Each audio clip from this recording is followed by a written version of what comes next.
നാരായണീയം ദശകം 98 ശ്ലോകം 1. യസ്മിന് ഏതത് വിവാദം യസ്മിന്നേതദ്വിവാദം യതഃ ഇദം അഭവത് ഏന ച ഇദം യഹ ഏതത് യഹ അസ്മാദ് ഉത്തീർണരൂപഃ ഖലു സകലം ഇദം ഭാസിതം യസ്യ ഭാസാ.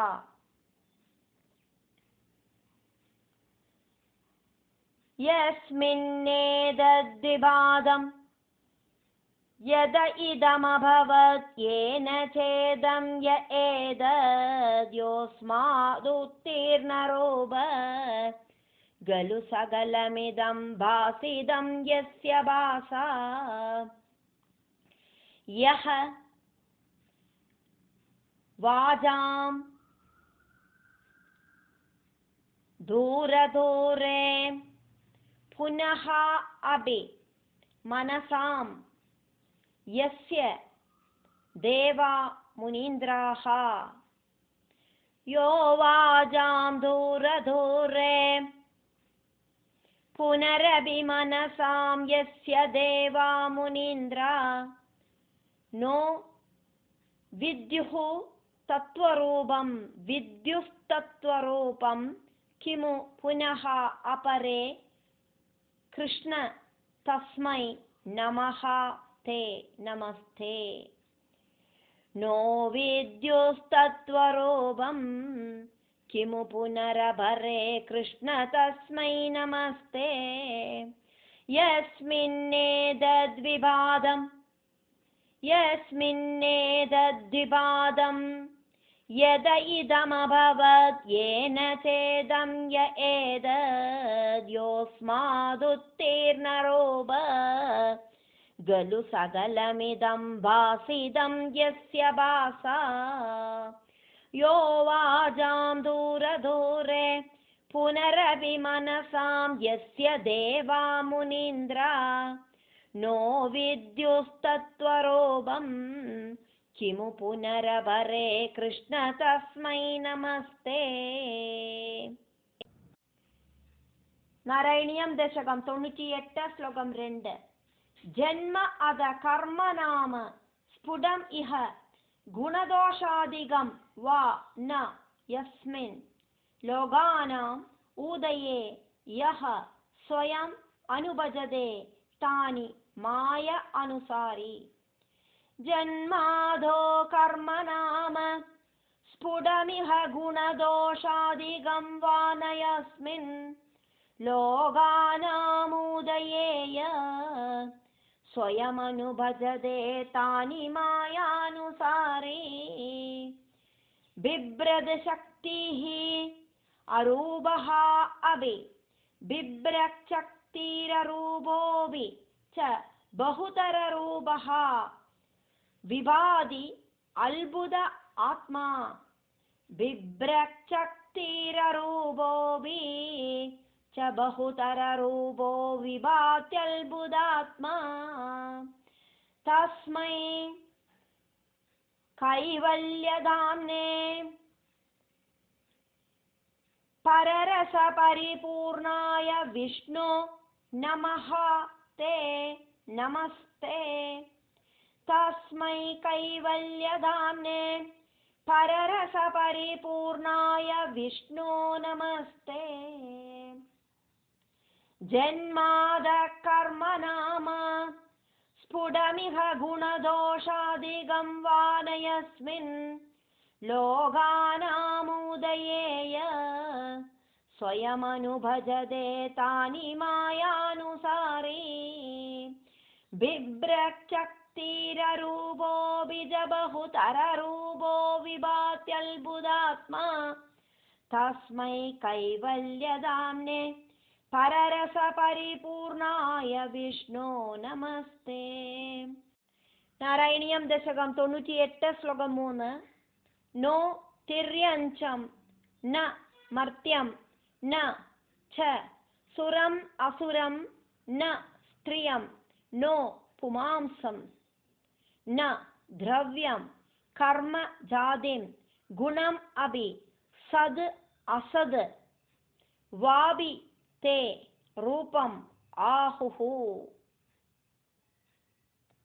वा अपि ते रूपम् आहुः सद् असद् वा अपि ते सदसद्वापि ते रूपम् आहुः नो तिर्यञ्चं न मर्त्यं न च सुरमसुरं न स्त्रियं नो पुमांसं न द्रव्यं कर्मजातिं गुणमपि सदसद्वापि ते रूपमाहो शिष्टं यद् स्याद् निषेधे सदि निगमशतैः लक्षणावृत्तितः तद् शिष्टं यत् सान्निषेध सदि निगमशतैर्लक्षणावृत्तितस्तद् कृच्छ्रेण आवेद्यमानं परमसुगमयं बाधितस्मै नमस्ते कृच्छ्रेणावेद्यमानं परमसुगमयं बाधितस्मै नमस्ते नो तिर्यञ्चं न मर्त्यं न च सुरमसुरं न स्त्रियं नो पुमांसं न द्रव्यं कर्मजातिं गुणमपि सदसद्वापि ते रूपमाहो शिष्टं यत् सान्निषेध सदि निगमशतैर्लक्षणावृत्तितस्तद् कृच्छ्रेणावेद्यमानं परमसुगमयं बाधितस्मै नमस्ते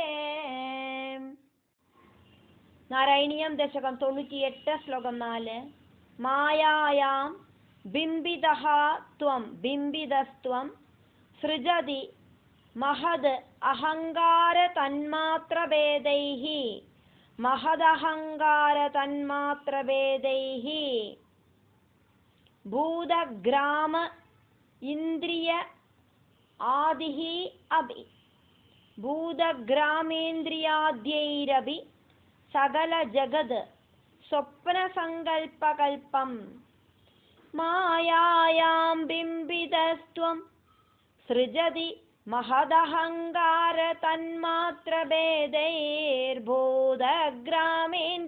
തന്മാത്രഭേദൈർഭൂതഗ്രാമേന്ദ്രിയാദ്യൈരപി സകല ജഗത് സ്വപ്നസങ്കൽപ്പകൽപ്പം ഭൂയഃ സംഹൃത്യ സർവം കമടഃ ഇവ പദാനി ആത്മനാ കാലശക്ത്യാ ഭൂയഃ സംഹൃത്യ സർവം കമട ഇവ പദാന്യാത്മനാ കാലശക്ത്യാ ഗംഭീരേ ജായമാനേ തമസി വിധിമിരഃ തമസി വിധിമിരോ ഭാസി തസ്മൈ നമഃ തേ നമസ്തേ ഗംഭീരേ ജായമാനേ തമസി വിധിമിരോ ഭാതി തസ്മൈ നമസ്തേ മായായാം ബിംബിതസ്ത്വം സൃജതി മഹദഹങ്കാര തന്മാത്രഭേദൈർഭൂതഗ്രാമേന്ദ്രിയാദ്യൈരപി സകല ജഗത് സ്വപ്നസങ്കൽപ്പകൽപ്പം ഭൂയഃ സംഹൃത്യ സർവം കമട ഇവ പദാന്യാത്മനാ കാലശക്ത്യാ ഗംഭീരേ ജായമാനേ തമസി വിധിമിരോ ഭാസി തസ്മൈ നമസ്തേ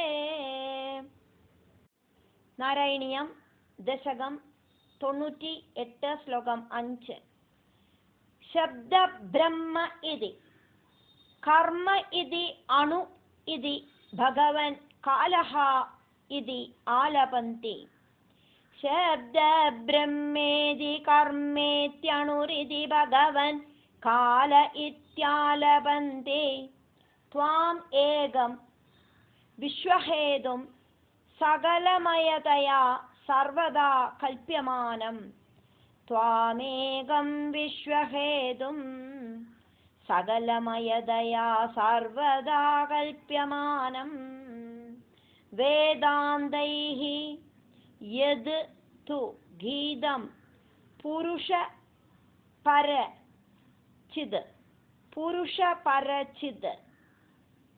आत्माभिदम् आत्म अभिदं पुरुषपरचिदात्माभिदं तद्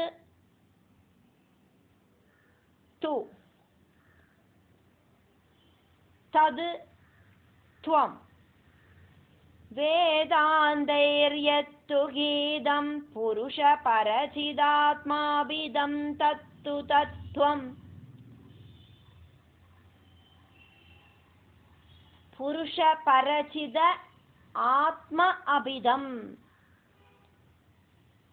पुरुषपरचिद आत्म अभिदं तत्तु तत्त्वं वेदान्तैर्यत्तु गीतं पुरुषपरचिदात्माभिदं तत्तु तत्त्वं प्रेक्षामात्रेण मूल प्रकृति विकृतिकृत् कृष्ण तस्मै नमः ते नमस्ते शब्द ब्रह्मेदि कर्मेत्यणुरिति भगवन् काल इत्यालपन्ते त्वामेकं विश्वहेतुं सकलमयतया सर्वदा कल्प्यमानं वेदान्तैर्यत्तु गीतं पुरुषपरचिदात्माभिदं तत्तु तत्त्वं प्रेक्षामात्रेण मूल प्रकृतिविकृतिकृत् कृष्ण तस्मै नमस्ते नारायणीयं दशकं 98 श्लोकं 6 सत्त्वेन असत्तया सत्त्वेनासत्तया वा न जगलु सद् असत्त्वेन सदसत्त्वेन निर्वाज्यरूपा सत्त्वेनासत्तया वा न जगलु सदसत्त्वेन निर्वाज्यरूपा दत्ते या असौ अविद्या दत्ते या सावविद्या गुणफणिमदिवद् विश्वदृश्य अवभासं गुणफणिमदिवदिश्यदृश्यावभासं सत्त्वेनासत्तया वा न जगलु सदसत्त्वेन निर्वाज्यरूपा दत्ते या सावविद्या गुणफणिमदवदिश्यदृश्यावभासं विद्या त्वं सा एव सैव यादा श्रुतिवचनलवैर्यत्कृपास्यन्तलाभे विद्या त्वं सैव यादा श्रुतिवचनलवैर्यत्कृपास्यन्तलाभे संसार आरण्य सद्यः तृडन परशुदां येदि तस्मै नमः ते संसारारण्य सद्य तृडन परशुदामेदि तस्मै नमस्ते सत्त्वेनासत्तया वा न जगलु सदसत्त्वेन निर्वाज्यरूपा दत्ते या सावविद्या गुणफणिमदिवदिश्यदृश्यावभासं विद्या त्वं सैव यादा श्रुतिवचनलवैर्यत्कृपास्यन्तलाभे संसारारण्य सद्य स्त्रुडन परशुदामेदि तस्मै नमस्ते। നാരായണീയം ദശകം 98 ശ്ലോകം 7. ഭൂഷാസു സ്വർണവത് വാ ജഗതി ഘടശരാവാദികേ മൃത്തികാവത് തത്വേ സഞ്ചിന്യമാനേ സ്ഫുരതി തത് അധുനാ അഭി അദ്വിതീയം വപുഃ തേ. ഭൂഷാസു സ്വർണവദ്വാ ജഗതി ഘടശരാവാദികേ മൃത്തികാവത് തത്വേ സഞ്ചിന്യമാനേ സ്ഫുരതി തദധുനാപ്യദ്വിതീയം വപുസ്തേ. സ്വപ്നദ്രഷ്ടുഃ പ്രബോധേ തിമിരലയവിദൗ ജീർണരജ്ജോഃ ച യദ്വത് അഭി വിദ്യാലാഭേ തദാ ഏവ സ്ഫുടം അഭി വികസേത് കൃഷ്ണ തസ്മൈ നമഃ തേ. സ്വപ്നദ്രഷ്ടു പ്രബോധേ തിമിരലയവിദൗ ജീർണരജ്ജോശ്ച യദ്വദ്വിദ്യാലാഭേ തദൈവ സ്ഫുടമഭി വികസേത് കൃഷ്ണ തസ്മൈ നമസ്തേ. ഭൂഷാസു സ്വർണവദ്വാ ജഗതി ഘടശരാവാദികേ മൃത്തികാവത് തത്വേ സഞ്ചിന്യമാനേ സ്ഫുരതി തദധുനാപ്യദ്വിതീയം വപുസ്തേ.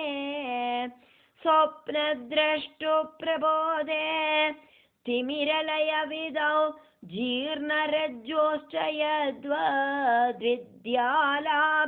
തദൈവ സ്ഫുടമഭി വികസേത് കൃഷ്ണ തസ്മൈ നമസ്തേ. നാരായണീയം ദശകം 98 ശ്ലോകം 8. യത് ഭീത്യാ ഉദേതി സൂര്യഃ ദഹതി ച ദഹനഃ വായുഃ വാതി വായുഃ തദാ അന്യേ. യദ്ഭീത്യോദേതി സൂര്യോ ദഹതി ച ദഹനോ വാതി വായുസ്തദാന്യേ. യദ്ഭീതാഃ പത്മജാദ്യാഃ പുനഃ ഉചിതബലീൻ ആഹരന്തെ അനുകാലം. യദ്ഭീതാ പത്മജാദ്യാ പുനരുചിതബലീനാഹരന്തെനുകാലം. യേന ഏവ ആരോപിതാഃ പ്രാക് നിജപദം അഭിതേ ചാവിദാരഃ ച പശ്ചാത്. യേനൈവാരോപിതാ പ്രാക് നിജപദമഭിതേ ചാവിദാരശ്ച പശ്ചാത്.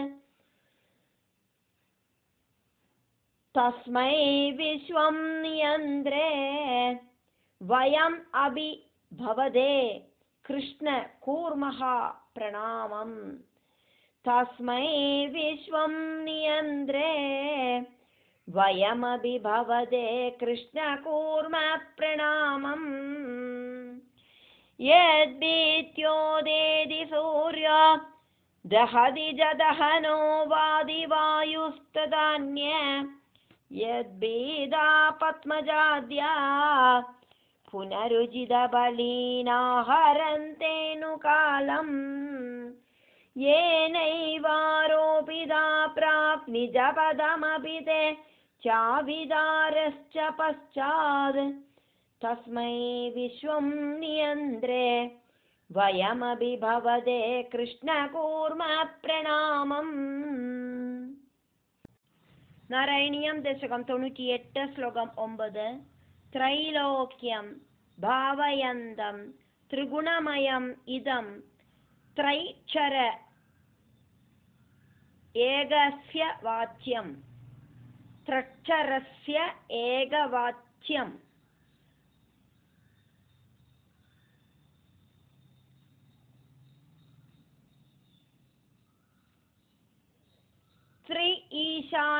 ത്രീശാനാം ഐക്യരൂപം त्रिभिः अपि निगमैः गीयमानस्वरूपं त्रैलोक्यं भावयन्तं त्रिगुणमयमिदं त्रैक्षरस्यैकवाच्यं त्रीशानामैक्यरूपं त्रिभिरपि निगमैर्गीयमानस्वरूपम् तिस्रः अवस्था विदन्तं त्रियुगजनिजुषं त्रिक्रम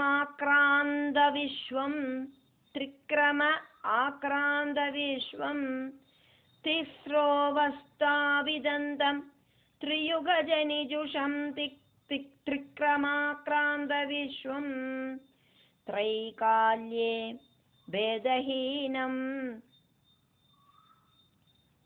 त्रिभिः अहम् अनिशं योगभेदैः भजे त्वां त्रैकाल्ये भेदहीनं त्रिभिरहमनिशं योगभेदैर्भजे त्वां त्रैलोक्यं भावयन्तं त्रिगुणमयमिदं त्रैक्षरस्यैकवाच्यं त्रीशानामैक्यरूपं त्रिभिरपि निगमैर्गीयमानस्वरूपं तिस्रोऽवस्थाविदन्तं त्रियुगजनिजुषं त्रिक्रमाक्रान्तविश्वं त्रैकाल्ये भेदहीनं त्रिभिरहमनिशं योगभेदैर्भजे त्वाम् नारायणीयं दशकं 98 श्लोकं 10 सत्यं शुद्धं विबुद्धं जयति तव वपुः नित्यमुक्तं निरीहं निर्द्वन्द्वं निर्विकारं निखिलगुणगण व्यञ्जन आधारभूतं सत्यं शुद्धं विबुद्धं जयति तव वपुर्नित्यमुक्तं निरीहं निर्द्वन्द्वं निर्विकारं निखिलगुणगण व्यञ्जनाधारभूतं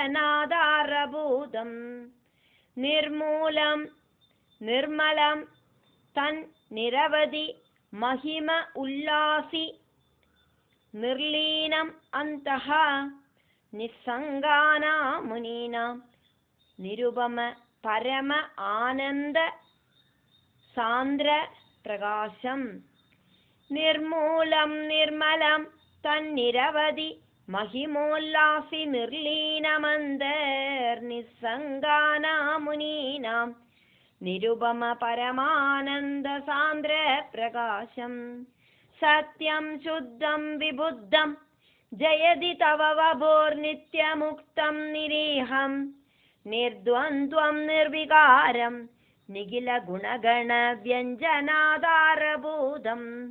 निर्मूलं निर्मलं तन्निरवधि महिमोल्लासि निर्लीनमन्तर्निस्सङ्गानां मुनीनां निरुपम परमानन्द सान्द्र प्रकाशम् नारायणीयं दशकं 98 श्लोकं 11 दुर्वारं द्वादशारं त्रिशत परिमिळद षष्टि पर्व अभिवीदं सम्भ्राम्यद क्रूरवेगं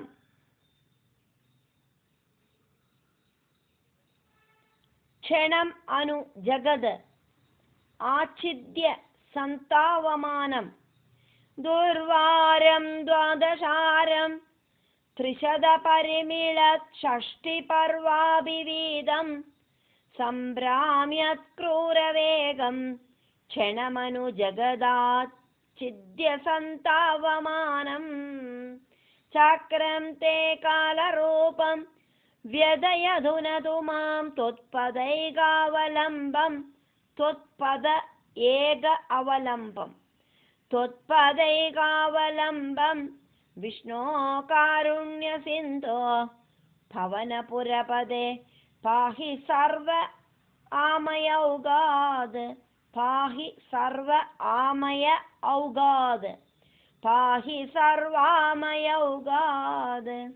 दुर्वारं द्वादशारं त्रिशत परिमिळत् षष्टिपर्वाभिवीदं सम्भ्राम्यत्क्रूरवेगं क्षणमनुजगदाच्छिद्य सन्तावमानं चक्रं ते कालरूपं व्यदयतु न तु मां त्वत्पदैकावलम्बं विष्णो कारुण्यसिन्धो पवनपुरपदे पाहि सर्वामयौगात्।